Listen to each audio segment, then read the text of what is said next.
Vamos a cambiar absolutamente la página para adentrarnos un poco más en la identidad judía. Ayer hablábamos con la rabino Diana Vila sobre el movimiento conservador, Masortí conocido por algunos, y ahora vamos a hablar con el decano del Seminario Reformista que está aquí en la República Argentina, el rabino Damián Caro, para tratar de entender qué es el movimiento reformista, cuáles son sus valores y de alguna manera que usted pueda saber más claramente cuando se habla de reformistas de qué se habla. Rabino Caro, ¿cómo le va? Buen día. Miguel Stoyerman te saluda. Buen día, Miguel. ¿Cómo estás vos? Muy bien, y casi como introducción, para alguno que no lo sabe, el rabino Caro además es un rabino muy particular porque ha pasado por la experiencia de haber sido un judío ortodoxo y luego ha ido hacia el movimiento reformista, e incluso creo que parte de su familia sigue siendo ortodoxa, es decir, judíos como todos, diversos y complejos. A ver, rabino, ¿nos quiere contar cuáles son esos ejes que tiene el movimiento reformista? ¿Cuáles son sus planteos en términos de la identidad judía? Sí, cómo no. En primera instancia, podemos pensar que la palabra reformista hace alusión a un gerundio, en tanto está en constante reformulación, reforma, y no que es algo que una vez cambió, se reformó y ahora sigue tal cual.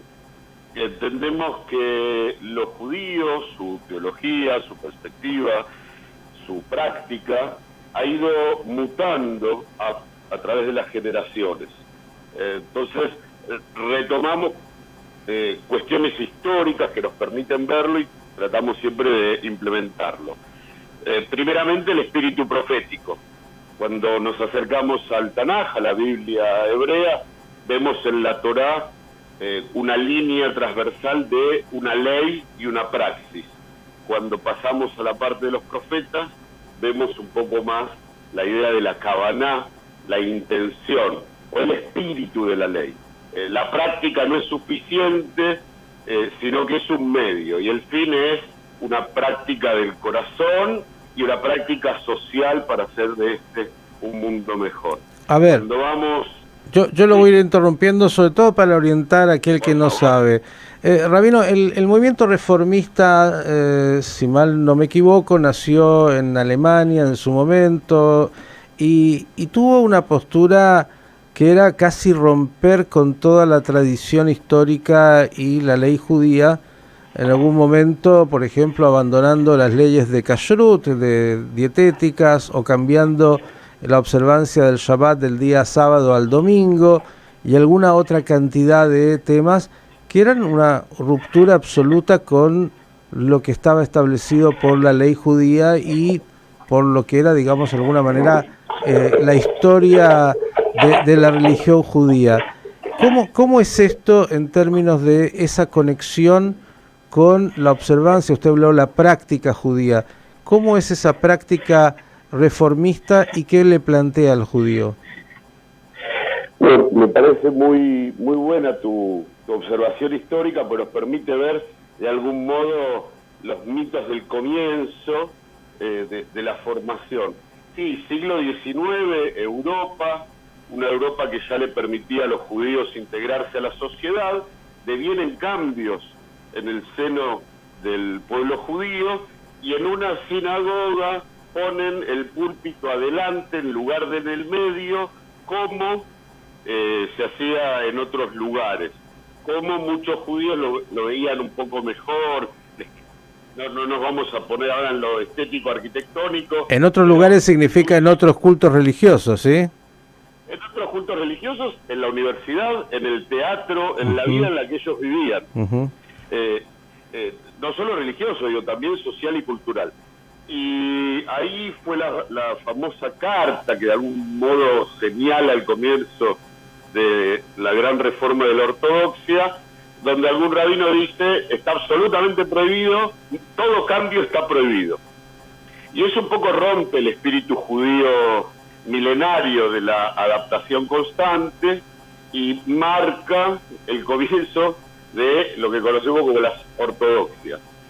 La reforma era continuar probando qué hacemos con nuestras prácticas, como siempre se hizo. Es cierto que se reformuló algunos conceptos que llevaban a unas prácticas determinadas, si esos conceptos se veían representados en esas prácticas. Entonces, bueno, si vivimos insertos en un mundo en el que todos descansan el domingo, tal vez debiéramos hacer el Shabbat el domingo. Bueno, se probó y se entendió que no funcionaba. Bueno, dijimos no, se vuelve al Shabbat. Entonces, no tiene que ver con romper, sino con probar adaptaciones para seguir incluyendo a todos. Hay otra idea de rigidez en la práctica que no puede cambiar, donde muchas veces encontramos gran parte de nuestra comunidad que se siente fuera. Entonces, acercarnos a los judíos es bilateral. Los judíos se acercan a la persona y la persona se acerca a los judíos. Entonces ahí un poquito la tensión, ¿no? Ahora digo, escuchándolo, de alguna manera el judaísmo siempre fue una contracultura, en realidad minoritaria, y una contracultura en su momento al paganismo, en su momento a Roma y Grecia, en su momento a distintas culturas. Y si esto que usted plantea de adaptarnos, bueno, hoy tal vez habría que adaptarse a un mundo secular, a un mundo donde, por ejemplo, los valores y ciertos valores clásicos judíos, ya ni hablo de la observancia, no son los que están en boga mayoritariamente, y haríamos un judaísmo, si es que se puede denominar judaísmo, acorde a lo que el mundo le pide a la gente o lo que el mundo le propone. Bueno, un poco sí, un poco no. Lo que tenemos que preservar es ese espíritu de la ley y esos valores que vos mencionás, tan judíos y tan universales. Muchos valores judíos, como el día de descanso, hoy ya prácticamente es universal. Y eso es lo fundamental a preservar y continuar.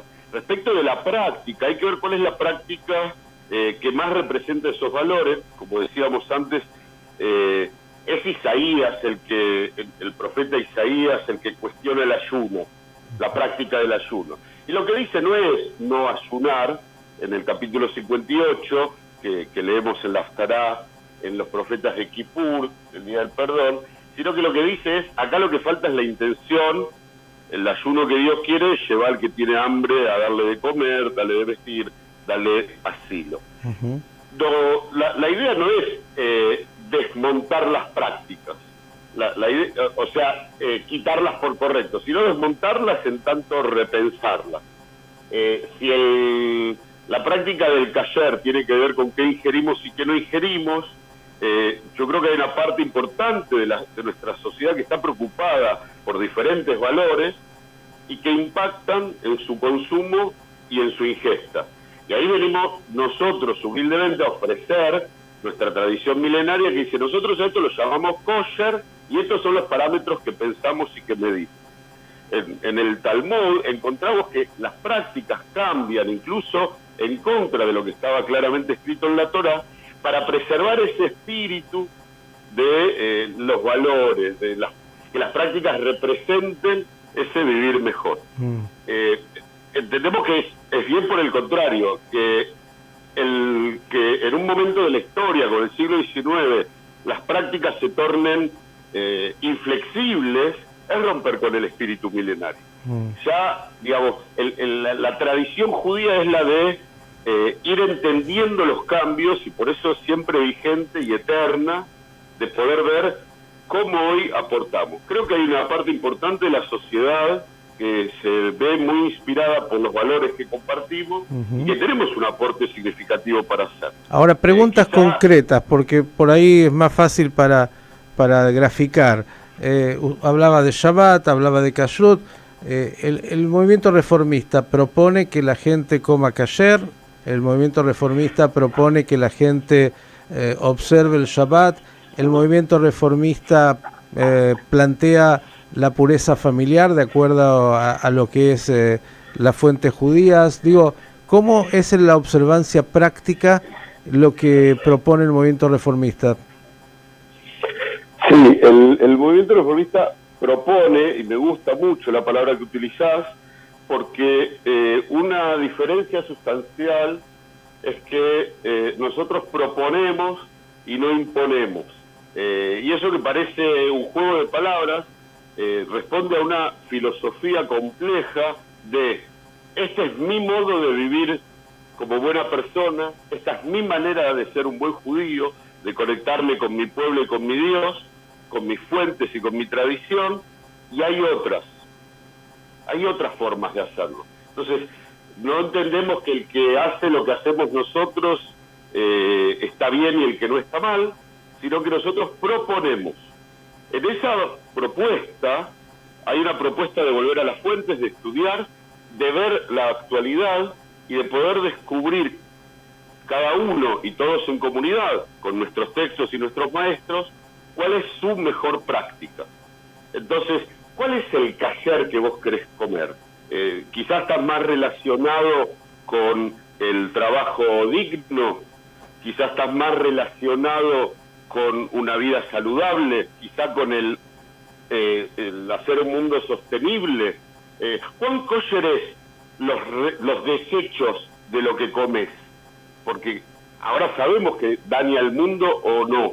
Bien, entonces es un repreguntarnos eso, cuál es el kasher de cada quien. Rabino Caro, claro, lo lleva al texto que usted decía de Isaías, por ejemplo, tantos otros de los profetas que hablan de, bueno, la intencionalidad de la observancia, pero pensaba cuando usted dice esto, bueno, hoy podemos aquí con un grupo de chicos decidir que, a ver, nos conectamos con, hacemos un encuentro en Shabbat, en sábado, decimos, bueno, qué más lindo que el fogón. Me acuerdo del fogón de campamento, hacemos un fogón, tocamos la guitarra y entonces tenemos un momento especial. Digo, entiendo que el fuego en Shabbat es una de las provisiones centrales, pero bueno, si es que sentimos que hacer un fogón nos conecta, ¿esto estaría permitido dentro de lo que el movimiento reformista plantea? Si hay consenso de esa comunidad para encender ese fogón y nadie se siente mal, estarían haciendo lo que hizo, según nuestras fuentes clásicas como el Talmud, el profeta Elías al traer una ofrenda fuera del templo. Estaría haciendo lo que hicieron tanto de nuestros maestros. El fenómeno de la inflexibilidad en las prácticas es europeo, es ashkenazí. Podemos recordar una comunidad judía africana en la que en algún momento de la historia no les quedó otra que ir a trabajar en Shabbat, y que entonces hacían 2 minyanim de Shaharit, 2 rezos comunitarios el sábado a la mañana, uno muy temprano para los que después tenían que ir a trabajar, y otro para los que no trabajaban, porque entendieron que era circunstancial, y al no estar, digamos, fanatizados, por decirlo de alguna manera, con una práctica, entendiendo la necesidad del momento, hicieron otro espacio de rezo más temprano, porque no iban a dejar de rezar, pero debían ir a trabajar. Y todos podemos imaginar con quién rezaba el rabino de la comunidad. Bueno, el rabino ortodoxo sefaradí rezaba con el primer minyan, porque quería acompañar a su comunidad. Creo que la diferencia está en cuánto nos aferramos a las prácticas tal cuales son, que es muy válido, o cuánto nos aferramos a qué generamos y qué queremos generar con esas prácticas.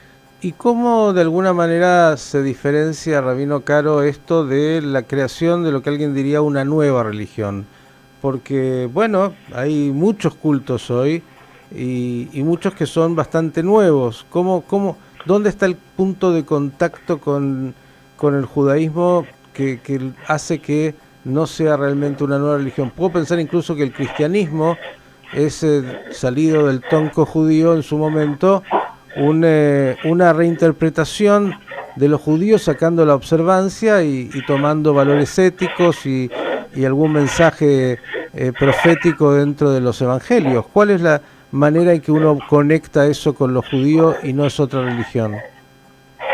Yo te agradezco la pregunta porque tiene que ver con un inconsciente colectivo instalado hoy, pero esa misma pregunta me parece súper válida para hacérsela a diferentes movimientos, ¿no? Un movimiento judío que cree que el Mesías ya llegó, solo que no se reveló, un movimiento judío que dice que no se puede cambiar cuando milenariamente hemos cambiado y ellos cambian.